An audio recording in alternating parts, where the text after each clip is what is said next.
warm welcome to Zunaira Azhar Official.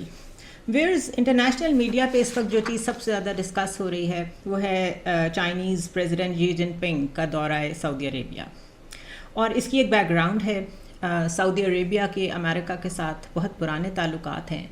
उनमें एक छोटी सी रिफ्ट सिर्फ तब आई थी जब जमाल खशोगी के मर्डर पे, जो कि इस्तंबुल में हुआ था, सऊदी एम्बेसी में हुआ था, और ये कहा गया था कि ये मोहम्मद बिन सलमान के कहने पे किया गया है.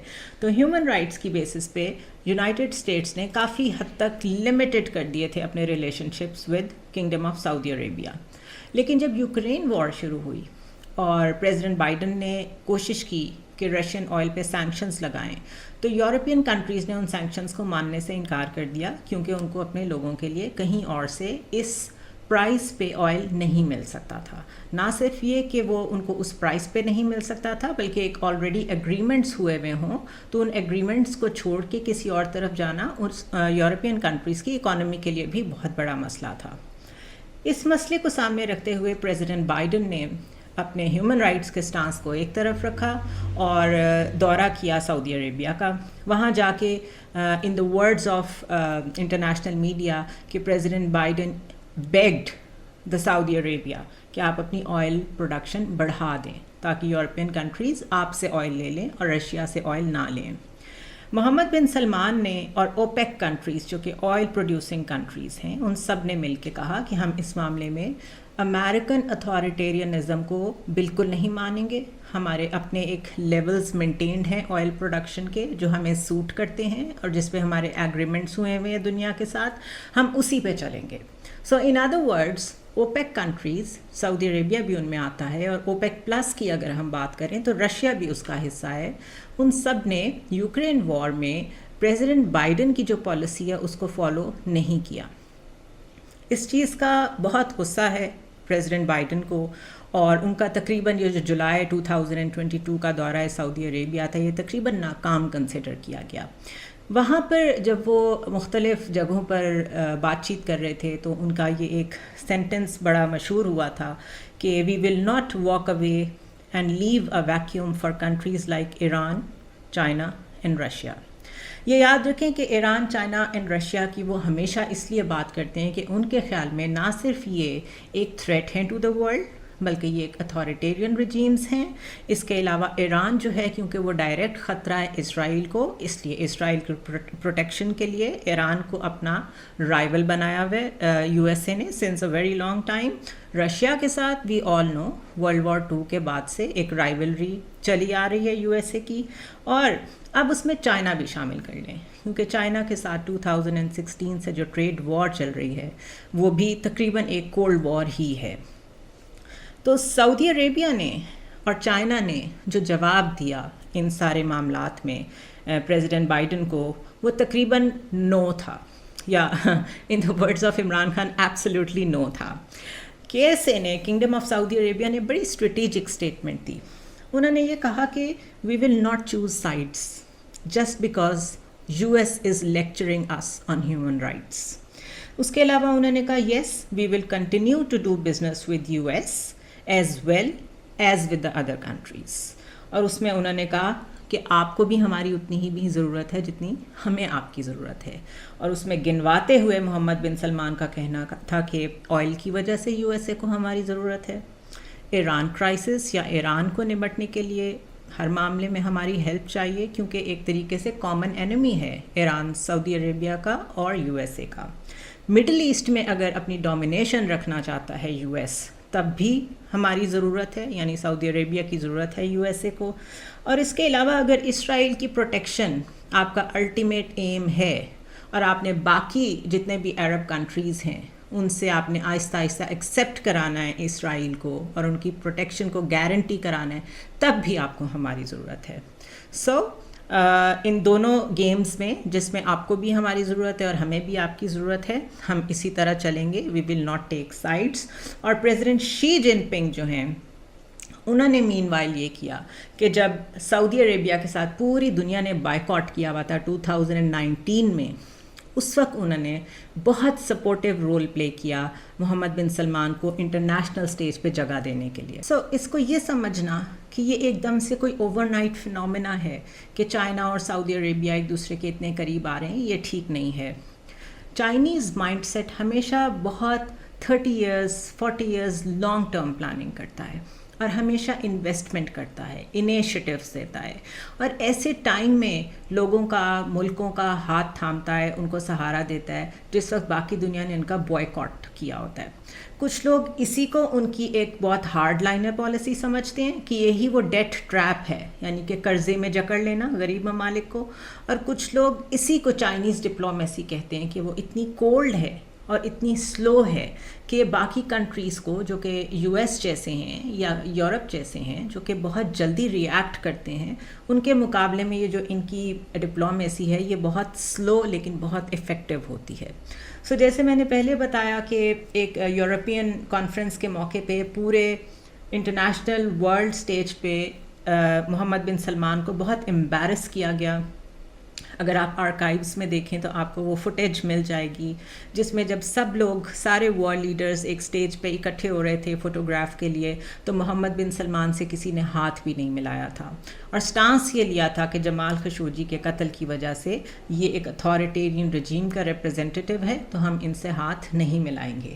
اس ٹائم پہ 2019 میں شی جن پنگ جو ہیں انہوں نے بہت ایک ایسا پلیٹ فارم پرووائڈ کیا تھا محمد بن سلمان کو جس سے ان کو کچھ حوصلہ ملا. جو ان کی حوصلہ شکنی یورپین ورلڈ میں ہوئی تھی وہ چائنا نے کاؤنٹر کی. So they have evolved this relationship, یہ ایوالو ہوا ہے، ایک دوسرے کے قریب آئے ہیں اوور دا ایئرس، چھوٹے چھوٹے جیسچرز سے اور چھوٹی چھوٹی ٹرانزیکشن سے. بزنس اس کے علاوہ ہے. اگر کامن کاز دیکھیں تو کامن کاز ان دونوں کنٹریز کی یہ بھی ہے کہ ان دونوں کنٹریز کو یو ایس بریکٹ کرتا ہے کہ یہ ہیومن رائٹس کو وائلیٹ کرنے والے ملک ہیں اور یہ اتھارٹیرین رجیمز ہیں اور یہ یونیپولر ورلڈ بنانا چاہتے ہیں. ایٹ دا سیم ٹائم اگر آپ ان کے بزنس ٹرانزیکشنز دیکھیں دونوں کنٹریز کے تو it's not just about oil. Oil ایک آبویس حصہ ضرور ہے جہاں بھی سعودی عربیہ انوالوڈ ہوگا، لیکن اٹس ناٹ جسٹ آئل. محمد بن سلمان نے جب 2019 میں چائنا کا جس میں دورے کی بات کر رہی ہوں اس موقع پہ تقریباً $50 to $90 بلین کے ٹریڈ ایگریمنٹ سائن کیے تھے.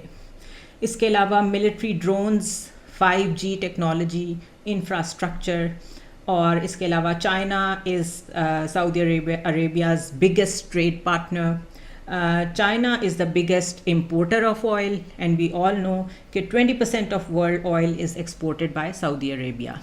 سو ایک تو آئل کی ضروریات بڑے آرام سے یہ دونوں کنٹریز ایک دوسرے کی پوری کر رہے ہیں. سعودی عربیہ از رچ ان آئل، اور جتنی انڈسٹری چائنا میں ہے اس کو جتنے آئل کی ضرورت پڑتی ہے، اگر پوری دنیا سے بھی سپلائی بند کر دیں، جو کہ دنیا سے سپلائی بند نہیں ہو سکتی کیونکہ باقی ملکوں میں بھی ایسی اکانومیز ہیں جو آئل پہ سروائیو کر رہی ہیں، اگر وہ ہو بھی جائے تب بھی چائنا کے لیے جو پارٹنرشپ وتھ سعودی عربیہ ہے وہ کافی ہے. تو آپ 5G کو دیکھیں، ملٹری ڈرونز کو دیکھیں، انفراسٹرکچر ڈیولپمنٹ کو دیکھیں، تو they are looking for a big and a very huge infrastructure and strategic partnership. تو یہ سب کچھ دنوں میں تو ہوا نہیں ہوتا. And the best part of it is کہ یہ ٹرانزیکشنل ریلیشن شپ ہے. اس میں بزنس ریلیشن شپس بھی ڈیولپ ہو رہے ہیں. ہیومن رائٹس کے نام پہ اگر ان کو بلی کیا جاتا ہے، ایک منٹ کے لیے اس کو بھول جائیں کہ کیا جاتا ہے یا نہیں کیا جاتا، لیکن اگر یو ایس ان کو بلی کرتا ہے ہیومن رائٹس کے نام پہ تو they have come up with a plan. They have come up with a plan کہ سارے وہ کنٹریز جن کو اس طرح کی بریکٹ میں رکھا جاتا ہے، جن کو جب مرضی یو ایس بلی کر سکتا ہے، ان سب نے ایک اپنا ایجنڈا بنا کے ایک اپنا سرکل بنانا شروع کر دیا ہے. Why is this visit such a big deal for the international media? اگر اس کی تھوڑی سی ڈیٹیلز دیکھیں تو وہ بھی سمجھ میں آ جائے گا. جو براڈر اسٹریٹجک شفٹ اس وزٹ کی طرف سے، اس وزٹ کی وجہ سے ہمیں دنیا میں نظر آئے گا وہ یہ ہوگا کہ China will engage with the Arab world for example जो गल्फ़ कोऑपरेशन कंट्रीज़ हैं, जिनको GCC कंट्रीज़ भी कहते हैं, उनकी एक अरब समिट है जिससे खिताब करेंगे प्रेसिडेंट शी जिनपिंग। जितने भी ये अरब कंट्रीज़ हैं, जिसमें बहरीन है, कुवैत है, ओमान है, कतर है, सऊदी अरेबिया तो है, यूनाइटेड अरब एमिरेट्स है, इन सब के जो हेड ऑफ़ स्टेट्स हैं वो इस समिट में मौजूद होंगे और इनसे अलहदा मीटिंग करेंगे चाइनीज़ प्रेसिडेंट। इसके अलावा जो सऊदी अरेबिया के हेड ऑफ़ अरब कंट्रीज़ के तौर पे इमर्ज करना है, अगर इन सब से मिलवाने के लिए सेंटर पॉइंट सऊदी अरेबिया बन रहा है, तो इट मीन्स कि अरब वर्ल्ड में ऑटोमेटिकली सऊदी अरेबिया की हेजेमनी या कंट्रोल एक्सेप्टेबल है। तभी ये सारी कंट्रीज़ उसी लाइन को फॉलो कर रही हैं जो लाइन उनको सऊदी अरेबिया दिखा रहा है या जिस तरफ लेके जा रहा है। So this is a big shift middle east में।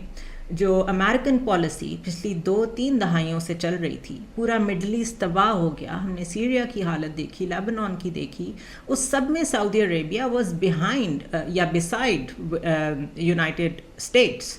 अब अगर ये सारे कंट्रीज चाइना की तरफ जा रहे हैं, तो this is the biggest threat to the US authoritarianism in the world, या this is the biggest threat to the US strategic umbrella, जो एक दुनिया में वर्ल्ड ऑर्डर US ने अपनी मर्जी का बनाया हुआ है। कौन किससे दोस्ती करेगा, कौन किससे बिजनेस करेगा, कौन किससे मिलेगा, कौन किससे नहीं मिलेगा, ये उसके लिए एक बहुत बड़ी थ्रेट है। And this is why we are seeing headlines in all the international news outlets, चाहे वो वॉशिंगटन जर्नल हो, वॉल स्ट्रीट जर्नल हो, या वो न्यूयॉर्क टाइम्स हो, वो फ्रांस 24 हो, वो DW हो, जितने भी चैनल्स हैं वो सिवाय इसके कोई और चीज़ डिस्कस ही नहीं कर रहे हैं। इसके बाद सवाल ये रह जाता है कि ईरान फैक्टर किधर जाएगा। इट इज़ वेरी ऑब्वियस कि US को ईरान को काउंटर करने के लिए सऊदी अरेबिया की ज़रूरत हमेशा रहेगी। वाई? बिकॉज इसराइल का जो सबसे बड़ा एनिमी नंबर 1 समझा जाता है वो ईरान है। So US now has no choice कि अगर उन्हें ये सब कुछ बहुत बुरा भी लग रहा है, Washington is very angry about this new coalition, उसके बावजूद वो सऊदी अरेबिया को बिल्कुल अबैंडन नहीं कर सकते। उनके ऊपर सैंक्शंस लगा के या किसी भी किस्म के ह्यूमन राइट्स वायलेशंस के इल्ज़ाम लगा के उनके ऊपर प्रेशर बिल्ड नहीं कर सकते। Same goes for China, because China के साथ जितनी मर्जी ट्रेड वॉर चल रही हो, US ये अफोर्ड नहीं कर सकता कि वो एक वक्त में रशिया को भी बुली कर रहा हो, चाइना को भी कर रहा हो, सऊदी अरेबिया को भी कर रहा हो। So this is how all the countries जिनको US अथॉरिटेरियन कहता था, ह्यूमन राइट्स का वायोलेटर कहता था, इसके अलावा डिक्टेटोरियल कहता था, उनको डेमोक्रेसीज़ नहीं मानता था, और उनके ऊपर जब और जहाँ दिल करता था अपनी सैंक्शंस इम्पोज, अपने प्रेशर इम्पोज करने की कोशिश करता था। ताइवान की शक्ल में चाइना को जितना टफ टाइम अभी तक US दे रहा है, we all know it is like provoking war, कि पहले कौन रिएक्ट करता है। ये नर्व्स की गेम होती है कंट्रीज़ में। तो ताइवान में मुस्तकिल जो Nancy Pelosi speaker of the Congress हैं US की, उनका जो विज़िट था, that was a direct threat to the national security of China. तो ये सारे मामलात देखते हुए इन सब कंट्रीज़ ने ये फैसला किया कि we will make alliances so that US is not the only force in the world who is calling the shots. और इस सब से हमने क्या सीखना है? इस सब से हमने ये सीखना है कि हमारा जो मुल्क है वो अगर अमेरिकन कैंप और रशियन कैंप में डिवाइडेड रहा है आज तक, तो उससे क्या हमें फ़ायदा हुआ है? या अगर हम एक ही पॉलिसी को फॉलो करते रहे हैं और हमें उससे फ़ायदा नहीं हो रहा, तो हम क्या उसको चेंज होने देते हैं? अगर हम अपनी कंट्री की पॉलिसीज़ को मुल्क के इंटरेस्ट में चेंज नहीं करते, इवॉल्व नहीं होने देते, इट मीन्स कि दुनिया में ख़राबी नहीं है। Something is wrong with us. Something is wrong with our system. So the moral of the story जो मैंने आपको सुनाई सऊदी अरेबिया की और चाइना की, वो यही है कि जो मुल्क तरक्की करते हैं वो इसी तरह इवॉल्व करते हैं, आने वाले वक्त की प्लानिंग करते हैं, कंसिस्टेंसी के साथ अपने इंटरनल फैक्टर्स को कंट्रोल में रखते हैं, अपनी इंटरनल स्टेबिलिटी को कंट्रोल में रखते हैं, तब जाके उनसे एक्सटर्नल एनिमी जो है वो कभी भी उस तरीके से कन्फ्रंट नहीं करता जिस तरह हमें करते हैं। सी यू नेक्स्ट टाइम।